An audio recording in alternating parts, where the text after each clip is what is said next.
부모들 이제 저도 같이 많이 느끼고 저도 느끼지만 굉장히 시간이 굉장히 없어 빨라.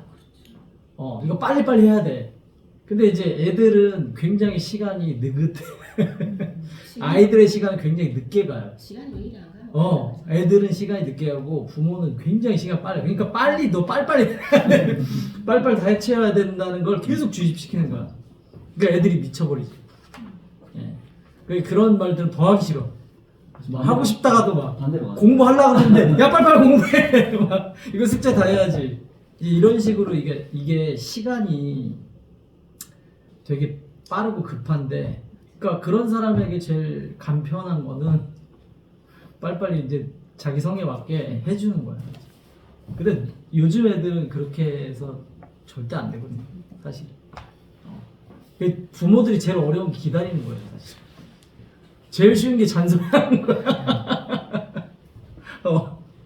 그런 어떤 게 있어. 자본주의를 안다라는 건 아까 말했던 저한테 되게 충격적이었어요. 그러니까 어떤 게 충격적이냐면, 하늘이 비가 온다라는 것은 아까 제가 종종 예를 들지만 고려시대 사람들은 부처님의 힘으로 비가 오는 거예요. 우리가 생각하면 그건 말도 안 되는 거라고 생각하지만 고려시대는 그게 상식이야. 그러니까 사고의 틀이 있다라는 거죠. 그 당시에 사고의 틀. 그러니까 자본주의에는 사고의 틀이 있어요. 어느 정도의 틀이. 과학적 사고를 기반으로 하기 때문에 과학적 사고가 비가 왜 내리냐면 저기압이 발생돼서 거기에 이제 해가지고 비가 하늘에 수증기가 올라서 내린다. 이것도 하나의 사고의 틀인 것 뿐이에요. 이거를 먼저 알아야 되는데, 이걸 알면 그러니까 어떤 게 있냐면 결국 어떤 부모가 그 아들에게 취업시키라고 취업을 생각하는 그 마음은 뭐가 있냐면 그 부모가 살아온 시대의 틀이 있어요. 그 틀에서 그 아들을 바라본다면 그게 이제 문제가 있는 거예요. 그 틀을 벗어난다는 것도 어떻게 있냐면 전쟁 시국에 태어난 아이들도 있을 거란 말이죠. 그리고 그 부모님이 하는 말, 사람만 있어라. 이게 지금 엄청난, 우리는 그거를 경험을 해보지 못한 세대, 전후 세대는 이제 다 죽어가기 때문에 그걸 아는 세대와, 그리고 그 지금 부모님 세대는 아마 성장 시기의 부모님이란 거 겠죠, 아무래도. 그러니까 그 성장 시기의 부모는 생각이 틀이 뭐예요? 빨리 취업해서 뭔가 산업의 일꾼이 되는 거야. 근데 그거를 버려라는 뜻이 아니에요. 그 틀과 전쟁 시국의 틀과 역사를 보면 그 많은 틀을 나는 바라보고 있으면 굳이 아이들도 마찬가지로 내가 거기서 선택하면 되는 거라고 생각하거든요, 저는. 그 틀에서. 그러니까 내가 지금 왜냐면 그 취업을 하라는 사람의 부모와 혹은 그 아이의 그 취업을 하지 않는 그 모습은 틀이 정해져 있어 보여요. 틀이 정해져 있다. 그러니까 우리가 투자를 보면 투자라는 거는 명확히 찍어낼 수 없는데 명확히 찍어내는 사람들의 특징은 나중에 하면 부러지거든요. 그런 것처럼 그런 틀에서 우리는 벗어나야 된다고 생각해요. 그러니까 그렇기 때문에 여기서 말하는 것처럼 자본주의라는 거를 우리가 그 틀에서 알고 그 안에서 사랑을 말해야 된다고 생각해요. 그러니까 계급사회는 계급 안에서의 사랑에 대한 그 우아함이 있고 자본주의는 자본 안에서 우아함이 있어요. 그래서 선생님이 아까 말한 것처럼 돈이 안 가면 마음이 안 가요. 지금은 자본주의에선 돈과 마음의 조화가 있어야 돼. 계급사회에선 계급과 마음이 조화가 있어야 돼. 그게 안 되면 그 대부분의 그 나라가 처음에 세워지잖아요. 나라가 고려나 조선이 태어나면 초창기에는 반란이 많이 일어나요. 왜 반란이 일어나냐? 뇌물을 주고 안 주고 아니라 얘한테 계급을 줘야 되는데 안 줘. 그러니까 무슨 반란이. 그러니까 계급 사회니까 그게 일어나는. 그러니까 자본주의라는 거는 항상 물성이 어느 정도 조화가 되지 않은 상태에선 그 사랑이 깨지는 경우가 부지기수예요. 제가 느꼈던. 왜냐면 일반적인 개인. 근데 그거에 의식에 넘어 성철 스님이면 그거를 틀을 보고 있기 때문에 계급과 자본을 틀을 깨서 사랑을 보지만 일반의 개인의 입장에서는 자본주의 틀 안에서만 그 사랑을 가지려고 해. 그러니까 어떻게 보면 그 틀을 이해한 사람은 일반인들하고 조화롭게 사랑을 하려면 자본이 가요. 자연스럽게. 근데 그거에 틀이 갇혀있는 사람은 자본도 가지도 않고, 자본이 제대로 안 가. 이게 안 간다는 의미가 과도하게 갈 때도 있고 안 갈 때도 있어. 거기에서 상처를 입는 거야, 자본주의. 근데 그 틀을 벗어나서 하는 게임들은 된다는 게 자식을 키우는 입장도 마찬가지라고 생각해요. 그러니까 그 자본주의를 이해한다는 건 저는 그래서 그게 저한테는, 그러니까 나도 자본주의 틀 안에서 생각을 하고 있다 라는 거죠. 이 메시지를 좀 더 저는 그게 조금 더 이렇게 아까 말한 자녀 양육이라든지 그 시대라든지 그 연관해서 설명하면 그런 부분들이 좀 존재하겠다라고 생각이 듭니다.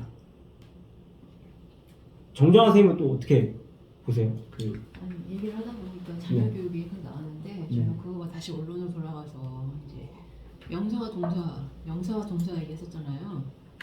그러니까 모든 게 명분론인 것 같아요. 아까 말씀하신 것처럼 임금은 임금다워야 되고 부모는 부모답고 자식은 자식답고 신하는 신하답고 그러니까 그 임금이라는 명이 있으면 임금이라는 그 명에 걸맞는 행위가 있어야 되잖아요. 실천 행위. 그거를 이렇게 이코라 시키는 과정 그게 저는 동사로 생각하거든요. 임금인데 임금 노릇을 안 해. 그러면 임금답지 않잖아요. 그거는 명사와 동사의 불일치라고 저는 생각을 해요. 그래서 중요한 거는 자본주의를 살아온 우리는 자본주의 이념을 그러니까 특히 소장님 말씀하신 자본가는 자본을 유통하는 사람이라고 얘기를 하잖아요. 그렇듯이 나는 자본가인데 내가 자본을 유통시키지 않아, 투자를 하지 않아. 그럼 저는 자본가가 아닌 거잖아요. 이름만 자본가인 거지. 그러니까 내가 자본가라면 실질적인 그 이름에 걸맞는 행위를 해야 된다. 이걸 일치시키는 행위가 바로 동사가 아닌가. 그래서 그거를 저는 말씀을 드리고 싶어요. 그러니까는 말만 우리가 말하긴 쉽거든요. 그리고 관념을 머릿속에 집어넣긴 쉽지만 그거를 다시 자기화시켜서 내면화시켜서 그걸 자기 어떤 결실로 이렇게 밖으로 내뱉을 수 있는 그런 행위가 중요한데 이 과정이 어렵다는 거죠. 이거를 여기에 키포인트를 두신 것 같아요. 그래서 자기 지식을 우리가 쌓았다면 그 지식을 자기의 경험을 통해서 뭔가의 어떤 그런 결과를 만들어내야 된다는 것 그것을 이렇게 주안점에 두고 싶어요. 그러니까 자본가가 된다는 건 항상 늘 자본을 흐르게 해야만 자본가가 증명을 하는 거니까 부모도 부모다운 자식도 자식다운 그거를 꾸준히 실천할 때만이 진정한 그 위치에서 된다는 거죠. 그래서 자본가의 선생님이 가장 큰 자본가 가장 필요한 게 뭐냐 그 사모님하고 한 대화가 있어요.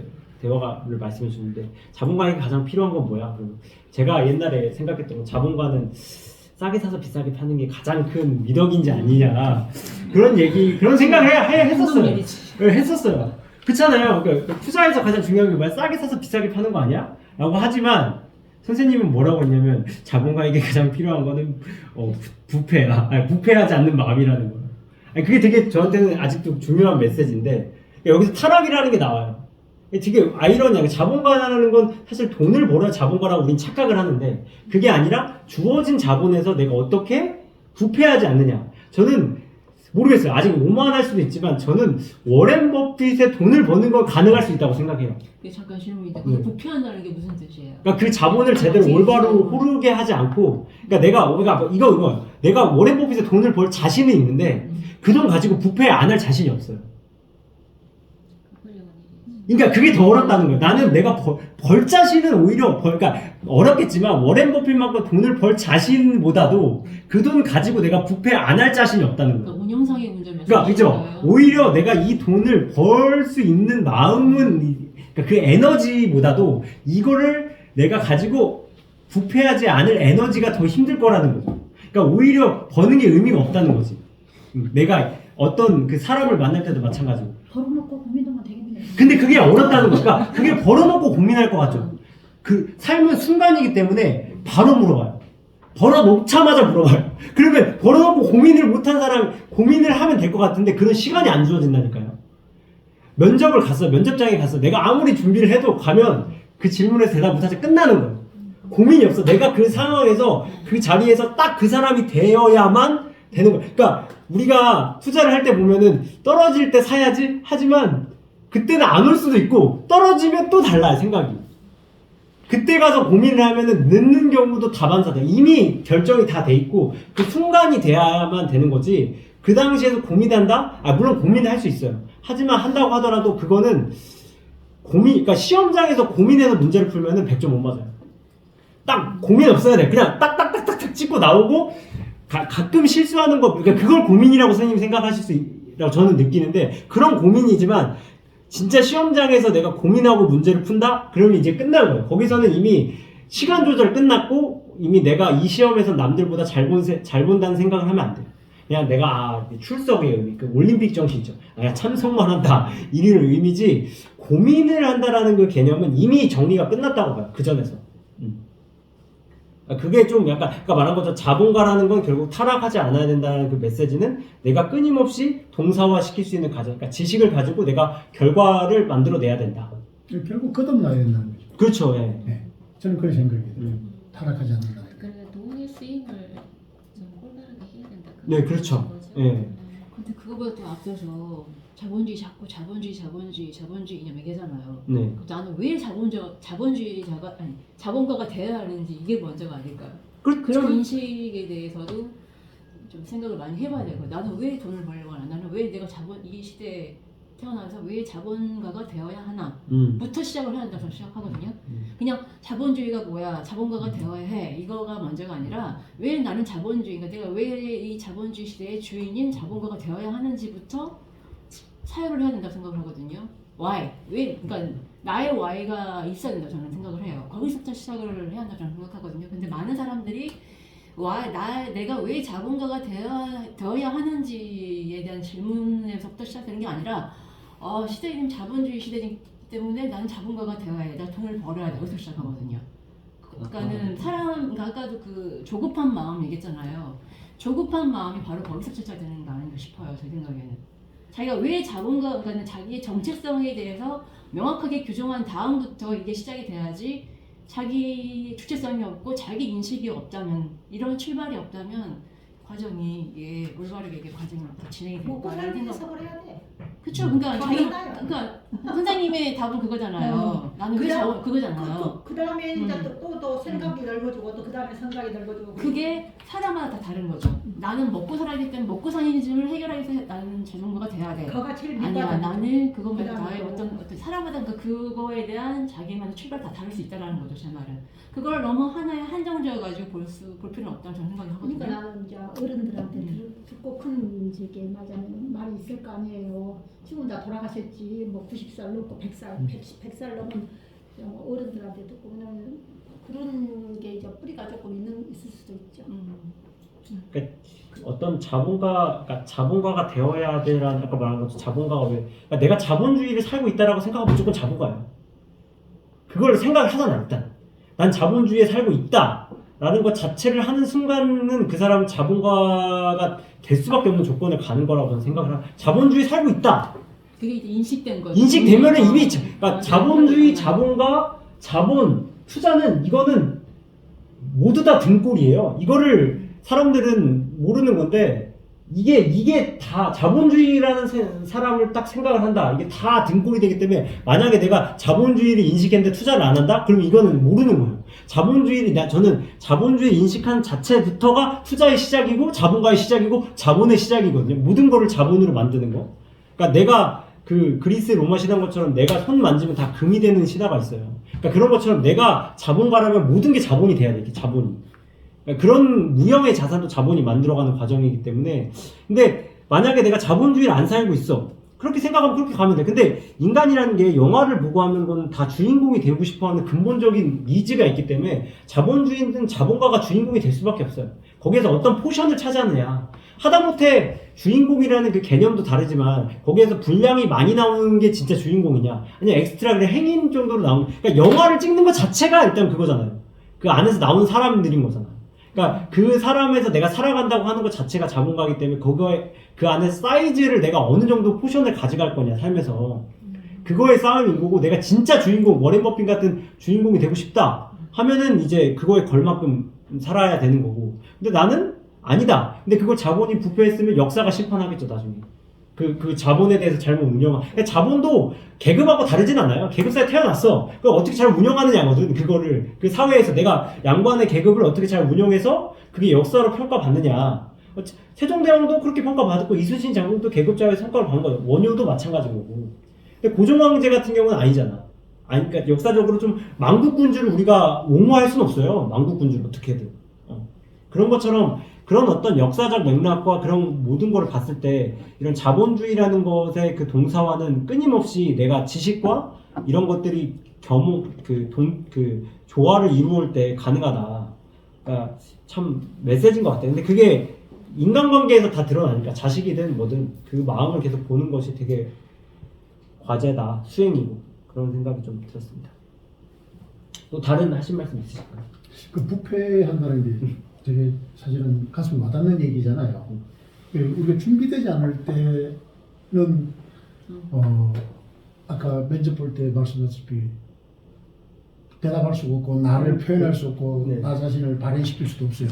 준비됐을 때. 즉 우리는 늘 잘 될 때와 안 될 때를 늘 준비하고 같은 우리가 뭐 흔히 하는 변동성이라 얘기할 수도 있겠지만은 잘 될 때 안 될 때 안 될 때 잘 될 때를 대비하지 않으면은 안 될 때 잘 될 때를 모르는 거죠. 그러니까 결론적으로 우리가 돈을 벌었을 때 그때 가서 하면 되지 않냐라고 했을 때 우리는 돈을 가지고 있으면 내가 나에게 다가오는 만족감을 추구하는 인간의 욕망을 자제할 수가 없어요. 그렇죠. 그래서 만족감을 뒤로 미룰 수 있는 용기는 인간에게 거의 없어요. 예, 만족감을 하면 내가 쉽게 말하면 요즘 흔히 하는 하차감이 극대화되기 때문에 그래서 이 만족감을 뒤로 미루는 연습 이게 결론적으로 돈을 잘 쓰는 부분이라고 생각을 하거든요. 그랬을 때 미룸으로써 나를 자제할 수 있고 제어할 수 있는 능력 이거는 경험과 실천과 생각으로서 만들어지는 거라고 보거든요. 그래서 우리가 대부분 사업을 하는 사람들 보면 좋은 차들을 참 많이 타요. 왜? 보여줘야 되니까. 그래서 이 만족감을 뒤로 할 수 있는 당당함은 어디서 나오느냐 이거예요. 과연 돈에서 나올까 이거죠? 아니죠. 그래서 벌어보면 안 된다는 거예요. 벌어서는요. 벌어가는 과정에서 준비되어 있어야 된다는 얘기죠. 그래서 그 단계에서 나는 이걸 해야지 여기 가서 이걸 해야지는 말이 잘 안 맞아요. 근데 그게 왜 그러냐면 그 당시에 딱 물어보잖아요. 면접에서 뭘 딱 물어봐요. 준비되지 않은 상태 딱 물어보면 이익을 먼저 생각하기 때문에 너 우리 학교 왜 지원했어? 모르겠어. 준비돼도 뭐예요? 이 학교를 위한 말을 해요. 나를 위한 말이 아니라 이 학교를 왜 들어가야 돼? 하면 이 학교는 천연물 신약을 공부해서 제가 천연물에 어렸을 때부터 시골에서 자라 이런 것들이 연구하기 위선 덩어리야. 무슨 준비되지 않는 상황 준비를 해도 위선이고 준비하지 않은 상황에서도 물어봐도 위선이야. 그러니까 이게 참 어려운 맥락이라고 저는 생각이 들어요. 제가 거기서 제가 집에서 그 팜플렛을 한번 봤는데 작은하게 이번에 이제 내년 2월에 졸업을 하는데 팜플렛을 그 면접에서 자기소개 면접에서 정답이라는 그 모범 답안이라는 게 이렇게 표현이 네, 요즘 날 그런 게 있더라고. 네. 아니 이거 우리 님이 말씀하신 전부 가식도 이거 뭘 위해서 아니 왜 이런 대답을 해야 되지? 나는 생각으로 내가 이런 대답을 하면 나는 지금 공부를 하고 있는 입장에서 나 이거 다 탈락시킬 것 같은데? 그렇죠. 근데 정말 면접을 보는 사람들 이런 공부를 하지 않았기 때문에 이런 대답을 원하나? 아니 그게 면접관들도 정량화되어 있기 때문에 면접관도 그런 사고를 하니까 그렇지. 그런 사고에 맞춰서 가는 거예요. 그러니까 거기에 대해서 이거 뭐지라는 생각이 드는 거예요. 이게 이제 우리가 어른들이 가지고 있는 고착화된 관점인 거죠. 우리는 이걸 깨지 않는 이상 이런 생각을 가지지 않는 사람, 좀 다른 사고를 가진 생각은 절대 체험을 할 수가 없는 거예요. 그래서 준비되어 있어야 된다는 즉 그때 가서 해야지가 아니 그때 내가 되기 때문에 지금부터 가야 된다. 즉 소장님 말씀을 좀 빌리자면 부자가 되시면 부자의 줄에 서서 부자처럼 행동하라는 말이 그 말인 거라고 저는 제가 해석을 그렇게 했고 제가 그렇게 살아가려고 노력 중이고 또 그렇게 하고 있고 이게 동사라는 얘기죠. 제가 생각할 때는 동사라는 의미가 별다른 건 아닌 것 같아요. 우리가 뭐 철학하다 사랑하다 이걸 동사로 얘기하는데 그거는 그냥 말장난이라고 저는 그렇게 해석을 했어요. 물론 그걸 표현을 해야만이 이런 것들이 받아들여질 거니까. 말로 하다니까 그렇게 표현이 예. 됐을 뿐이지. 그렇죠. 그러니까 이런 것들이 준비되어 있지 않더라도 준비되어 있는 상태로 나를 만들어가는 행위. 이게 동사라는 거죠. 그게 저는 그렇게 받아들이고 면접은 준비를 해요. 네. 아까 말한 준비를 한다는 것 자체가 문제가 있어요. 준비를 왜 위선을 어떻게든 만들어서 이 사람에게 내 위선을 안 들키기 위해서 포장지를 한 200개 싸. 그다음 100개가 벗겨져도 포장지잖아요. 그러니까 이 사람은 뽑혀. 근데 그래서 제가 늘 하는 말이 면접을 잘 보지 않아도 된다. 앞에 서류를 많이 잘 해놓으면 다 똑같이 대답을 하기 때문에 100이면 100 거의 비슷해. 거의 창이 그럼에도 불구하고 면접자들 중에 좀 깨어있는 사람들이 있기 때문에 그 몇 명을 뽑는 거예요. 면접에서는 모르겠어요. 제가 면접을 그렇게 많이 보진 않았지만 그래도 준비를 한 입장에서 보면 한 10%만 좀 특이한 사람 뽑고 90%는 그런 사람들. 근데 어머랑 예, 왜 그러냐면 회사도 그렇게 가기 때문에 그 90%가 일단 깔아줘야 돼. 일단 깔아주고 10%가 이제 승진해서 임원해서 그 90% 그게 결국 자본주의에서도 자본가 몇 명 안 되잖아요. 그런 어떤 피라미드 형태의 그 집단이기 때문에 그런 집단에서의 맞는 구색을 뽑아주고 몇 명은 또 특이하게 뽑아요. 그래서 면접에서 내가 승부를 건다라는 생각을 하려면 진짜 나를 바꾸면 돼요. 그리고 그 다른 어떤 면접 집단보다도 이런 데 나와서 이런 대화 하잖아요. 그러면은 쓰는 단어가 달라요. 그러니까 왜냐면 면접은 단어가 딱딱 정해져 있고 그렇다고 해서 그게 안 중요한 건 아니에요. 들어가서 예절이라든지 저 같은 경우는 말이 빨라요. 그래서 항상 들어가기 전에 하는 말은 나는 천천히 이야기해. 그러니까 다른 생각 안 해요. 나는 좋은 얘기 한다는 얘기야. 나는 천천히 얘기한다. 이게 다 그것만 가지고 이야기해도 70점은 먹고 하더라고요. 제가 저는 알기 때문에. 그러니까 이런 준비를 하면 내가 말이 빠르다 느리다보다도 컨텐츠를 구성하려고 그래. 계속 질문에 대한 컨텐츠를. 그러니까 아까 말한 것처럼 그 어떤 단어를 써야 되고 어떤 말을 해야 되고의 주준 게 아니라 나를 보려면 나는 침착하고 또박또박 천천히 이야기하자. 이거만 딱 된 상태에서 들어가면은 일단 들어가서부터 포스가 달라지기 때문에 그 포스에서 50점이 가요 이미. 들어가면은 그러니까 내용보다도 이 사람의 그 용모와 인간은 언어화 된다는 거는 그 일부분이고 그 언어가 만들어가는 것뿐이 딱 들어가서 면접관이 알아요. 하도 많이 보니까 한 70%는 이미 끝나요. 들어와서 이 자신감이라든지 첫 말 내뱉는 거라든지 저는 항상 면접장 들어가면 하는 사람들이 공통적으로 목소리가 참 크시다. 그러니까 저보고 다들 목소리가 다 이만한데 막 크니까 왜 이렇게 목소리가 그냥 하는 질문들을 받아요. 근데 그거는 나만 맞는 질문이지 다른 동기들은 못 받아요. 그러면 그렇게 하면 또 느끼는 게 또 뭐냐면 비면접자들이 되게 위축이 돼. 얘는 뭔가 말 잘하는 것 같거든. 그렇잖아요. 그런 것도 있고, 그러니까 별의별 그 어떤 면접에 대한 상황과 그게 다른 게 그 뜻은 뭐냐. 그냥 계속 그거를 아까 말한 것처럼 구체화시키고 동사화시키는 그 과정들. 그게 나를 어떻게 보면은 위선에서 좀 걷어내게 되더라고요. 면접이라는 것 자체가. 이것도 면접이에요. 사실 모든 게 면접이잖아요. 선생님들 잘 보잖아요. 이거 면접이에요. 저 인간 잘 말하나? 저게 진실인가? 그런 어떤 순간의 면접을 내가 준비한다고 되는 건 아니거든요. 그런 게 좀 느껴지는 바가 있습니다. 뭔가도 모르는데 알아도 맞는 소리인 것 같다.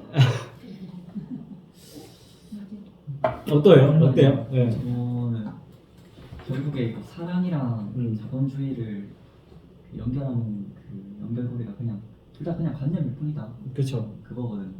그러니까 둘 다 관념이라는 거는 허구거든요. 그러니까 실제가 아니라 어떻게 뭐 사회적으로나 뭐 여러 사람들이 뭐 합의든 약속이 있어서 그게 만들어진 규칙 같은 건데 그게 규칙을 지키기 위해서도 관념이 있는 게 아니라 그러니까 중요한 건 따로 있다는 거죠. 본질적인 건 따로 있는데 다 그 껍데기만 보고 껍데기만 실천하려고 했던 거예요. 그래서 아까 나왔던 그 자녀 교육 이런 것처럼 사랑이잖아요. 사랑하니까 자식이 그 직업을 얻었으면 좋겠고 사랑하니까 좀 더 뭐 빨리 취업하든지 뭐 결혼을 빨리 하든지 그런 거 다 사랑의 표현이거든요. 근데 그 사랑의 본질적인 게 없으니까 이제 서로 이게 미스매치가 나는 거죠. 네. 서로 바라보는 방향이 다르기 때문에 그 사랑에 대한 이해가 서로가 없기 때문에 잘못된 자기만의 사랑을 상대방한테 강요하는 껍데기일 뿐인데 그건. 네. 진짜 사랑한다면 그래 뭐 너가 취업을 조금 늦더라도 그래 뭐 좀 많이 늦는 거죠? 많이 늦더라도 안 하더라도 주는 게 어떻게 보면 사랑의 한 표현일 수도 있는 거고 아니면 그 사람마다 다 사랑이 다르니까 그러니까 사람과 사람 관계에서 다 수백 가지 답이 나오는데 그게 딱 이때 취업을 해서 이때 결혼해서 그건 다 사회가 정해준 거기 때문에 그 본질적인 건 아니라고 생각해서 결국에 그래서 이게 관념에 저항해야 된다라는 건데 그게 굉장히 위험한 말인데 이게 왜 위험하냐면 그 관점으로 모든 걸 바라보기 시작하면 사실 진짜가 별로 없어요. 그렇지. 다 가짜예요. 사람과 사람 간을 지키는 뭐 악수하는 거 이런 것도 사실 반가운 마음에서 하는 게 아니고 그냥 관습적으로 하는 거잖아요. 그 악수하고 이런 내 지금 주머니에 총이 없다. 그죠? 내 손에 무기가 없다라는 무기가 걸 없다. 보여주기 위해서 하던 행동인데 네. 그게 이제 서로 이제 안부를 묻는 그걸로 변질된 거니까 결국 본질적인 거가 아니라 다 껍데기일 뿐이다라는 거거든요. 그래서 이렇게 되면 허무주의에 빠지기 쉬워요. 다 가치 없다, 다 소용없다, 다 그냥 허상일 뿐이다 이렇게 돼버리는데 선생님은 거기서 약간 획일적으로 제시를 하는 게 운명의 주체가 되어라. 그러니까 네가 왜라고 자꾸 질문해야 된다라는 이유가 왜라고 묻는 사람은 그게 주인의 가치거든요. 그게 노예의 가치가 아니에요. 노예는 왜라고 묻지 않아요. 항상 시키는 대로, 관습대로, 틀대로 거기에 가만히 그 자리에 있어야 되는 게 노예의 도덕이고 주인의 도덕은 주체적이고 진취적이고 질문하고 약간 그런 면이 있어야 되거든요. 왜라고 질문하는 것 자체가 노예가 되지 않고 내가 주체적으로 주인으로서 이 관념이라는 허상을 내가 이용하겠다라는 그 방법이거든요. 시작이고 거기서부터. 그러니까 이제 허무주의에 빠지는 사람들은 이제 그 자기가 이때까지 자기가 살아왔던 그 삶의 깊이에 그냥 파묻혀 버리는 거죠. 그걸 인식했음에도 그거 받아들이지 못하는 거예요. 자기 그릇이 안 돼가지고. 근데 거기서 용기 있게 질문을 하고 난 이제 이렇게 이게 맞다라고 생각한다 하고 행동하고 그걸 증명해내는 사람이 이제 주체적인 사람이에요. 그래, 그 말이요. 이게 다 같은 말을 하고 계시는 거예요. 네. 다 사랑의 표현인 거고. 그게 우리가 사랑하는데 어떻게 보면 최선의 어떤 상황, 최고의 어떤 상황 이런 것을 그냥 우리가 사랑이라고 말을 할 뿐이잖아. 사랑은 결국 그 사람이 잘 됐으면 하는 마음에서 하는 그 마음 자체거든요. 근데 그러니까 그 좋은 말씀이긴 한데요. 어. 그게 개인과 집단의 차이가 있어요. 맞아. 집단적으로 이게 집단 무의식이라고 있는데 그게 옳다고 믿는 그거를 집단적으로 그걸 한 개인한테 강요하는 그 개인한테는 그게 그게 사회적으로 해가 형성된 차이가 있는 거고. 거잖아요. 그러니까. 근데 부모 입장에서도 자식을 자기 종속된 어떤 하나의 맞아, 그걸로 보는 게 물체로 보는 게 아니라 하나의 나와 똑같은 인격체를 보는 거죠. 여기 선생님이 자녀분들하고 얘기할 때 그렇게 얘기하신다고 했잖아요. 아까 같이 내가 옳은 거, 그다음에 그러니까 자식이 옳은 거 서로 같이 주장하는 말을 같이 주장하게 하고 여기 서로 이제 인터랙션 하면서 이 말을 A라는 말은 네 말도 맞는 것 같아. 근데 나의 이론도 한번 생각해 보렴, 한번 들어보렴. 이렇게 서로 같이 평등한 입장에서 하는 경우는 이게 해를 안 끼치거든요. 여기서 말하는 해는 뭐냐면 상대방에 대한 사유의 능력을 이게 차단시키는 거거든요. 그러니까 똑같은 인격체는 똑같이 생각할 수 있고 자기랑 똑같은 거예요. 그런데 부모라는 입장에서 부모라는 이유만으로 너는 나의 소유물처럼 이렇게 생각을 해서 그렇게 강요하는 거는 사랑이 아니라는 거죠. 폭력이 네. 오히려. 그러니까 자식한테 스스로 생각하게 하고 사회하게 해서 올바른 길을 스스로 찾게끔 하는 그 역할이 부모의 역할인데 내가 살았던 이 방식을 나는 이렇게 A라는 방식을 써서 난 내 인생을 살았는데 그게 맞아. 옳았어. 그리고 이걸 통해서 나는 모든 결실을 이루었어. 내 사업을 이루었어. 그렇지만 자식이 나랑 똑같은 길을 갈 수는 없는 거잖아요. 그렇죠. 근데 너도 나의 길을 가야 돼. 이렇게 강요를 하게 되면 그 자식한테는 그게 굉장한 부담, 짐이 될 수 있다는 거죠. 근데 요즘 그게 그러다는 부모님이 살았던 게 그러다는 건 아닌데 그게 아니라 그 시대는 그 시대에 맞는 시대 이념이 있고 요즘 부모들도 굉장히 노력을 많이 하잖아요. 그런데 그렇게 강요한 부모들이 얼마나 있을까? 많아요. 다 그래 다 그래 다. 이거는 어쩔 수 저도 없는 그거 빠져나오는 게 많은 시간. 이게 자녀분한테 물어볼 때 우리가 사랑하기 때문에 한다고 그러잖아요. 네. 사랑하기 때문은 그 허술하게 얘기하는데 실체가 없다고 그러잖아요. 그러면 그 본질이라고 했으니까 사랑하기 때문에 본질은 뭘까요? 사랑함의 본질은 저도 그렇게 사랑이죠. 길게 살아보진 않아서 그거는 딱 정의를 그걸 얘기하고 있는 사랑한다고 말하는 사람의 이기심이에요. 제가 느낄 때. 내 좋으려고 하는 거예요. 내 좋으려고. 내 마음 편하려고. 그렇죠. 내 좋으려고가 가장 기본적으로 깔려 있어요.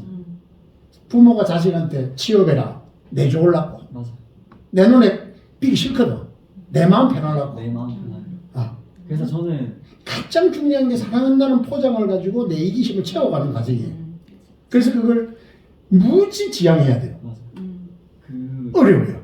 그래서 그 훈육 아이 지도하는 방법 중에 칭찬이 되게 양날의 검이거든요. 그렇죠. 왜냐하면 칭찬이 다 좋은 거라고 생각해요. 칭찬은 뭐 고래도 춤추게 한다 이런 것도 다 관념이거든요. 사실 칭찬의 본질 이걸 들어가 보면 되게 양날의 검인 이유가 뭐냐면 이게 어떻게 보면 칭찬을 한다라는 거는 일단 그 칭찬이라는 게 어떤 더 나은 사람이 더 못한 사람에게 한다라는 그 약간 위계가 일단 기본적으로 깔려 있어요. 있죠. 기본 그치. 전제 자체가 칭찬이라는 게 상급자가 하급자 맞아요. 더 많이 아는 사람이 모르는 사람 더 많은 사람이 나이 적은 사람한테 하는 걸로 일단 그 개념 자체가 일단 기울어져 있고 두 번째는 그 어떤 행동을 함에 대해서 칭찬을 하는 건데 그 행동 자체가 과연 그 행동을 한 주체를 위한 것인지 아니면 그게 다른 사람을 위한 것인지 그 사람이 판단할 수 없게 되면 이 사람을 조종할 수 있어요 칭찬으로. 내가 생각하기에 옳은 행동을 했을 때만 칭찬을 하면 다시금 그 방향으로 갈 수밖에 없거든요. 왜냐면 그런 피드백을 받으니까 그걸 칭찬을 받으면 좋으니까 계속 그 방향으로 하려고 한단 말이에요. 근데 그게 과연 그 자녀를 위한 것인지는 생각해봐야 되는 것처럼 네가 인식하지 못하는 모든 것들에 다 그런 게 함정이 다 있는 거죠. 도둑질 칭찬하면 도둑질이 그러면 미덕이 되는 거예요. 맞아요. 그게 선이 되는 거예요. 그 음. 아이에게는 그게 부모의 칭찬이 그 나이 때는 절대적이거든요. 사실 그 영향을 안 받을 수가 없기 때문에 그렇기 때문에 칭찬하지 말고 아 나는 너가 이런 행동을 해서 너가 자랑스럽다 그런 식으로 해야 평등하게 되는 거거든요. 네. 그런 식으로 하더라고요. 그러니까 이게 내 욕심이다 그것도 그거랑 약간 통하는 게 있어요. 네. 결국에는 내가 하는 말과 행동 내 생각을 다 의심을 해야 된다는 거예요. 이게 약간 철학적으로 말하면 약간 니체가 예전에 했던 거예요. 모든 걸 다 깨부쉈던 모든 걸 다 부정했거든요. 그 사람은 다 깨부수고 이거 다 거짓이야 이거 다 그거 맞아? 진짜 맞아? 이러면서 다 깨부숴서 결국에 니체가 고평가 받는 이유는 그 당시에 그 기독교의 그 이데아적인 사상을 깼거든요. 여기 이데아라는 단어가 나오거든요. 모든 건 현실적 노력이 해결이 될 수 있다. 머릿속에 이데아를 그린다고 세상이 달라지진 않아. 이데아라는 단어를 쓴 이유가 저는 그 사유에서 왔다고 해요. 관념 두 가지가 나오는데 자본주의랑 사랑 그것도 관념일 뿐이다. 결국에 예전에 기독교가 암흑기를 긋고 그렇게 중세 시대에 그렇게 발전하지 못했던 거는 그 관념이 먹혀있던 그러니까 관념이 관념으로서 허구로서의 역할을 계속 하고 있었으니까 발전하지 못한 거죠. 진실이 천동설이랑 지동설이 딱 이미 딱 사실로서 나타났는데도 그걸 받아들이지 못했잖아요. 오히려 그 사람을 죽였잖아요. 그게 허구에 이제 쌓여서 이제 사람들이 진짜가 와도 받아들이지 못하는 거예요. 그래서 결국에는 이제 의심해야 된다. 저는 한마디로 정의하면 그거죠. 모든 걸 의심해야 된다. 다만 허무주의로 빠지지 않고 스스로 주인이 되기 위해서 왜라고 질문하고 그걸 철저하게 자기가 증명해 나가야 된다.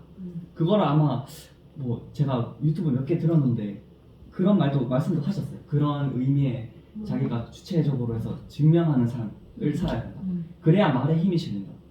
왜냐면 아까 부모님이 역할이 공품의 백날 하나에도 안 해요. 왜? 부모가 안 하기 때문에. 부모가 실천하지 않는 거를 하라고 하는 거는 그거는 위선이에요. 어떻게 보면 내가 안 하는 넌 해야 돼. 말에 힘이 실릴 수가 없어요. 설득력 전혀 없거든요. 그러니까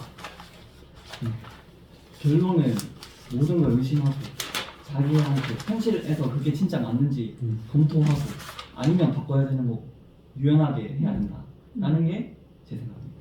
오. 좋아.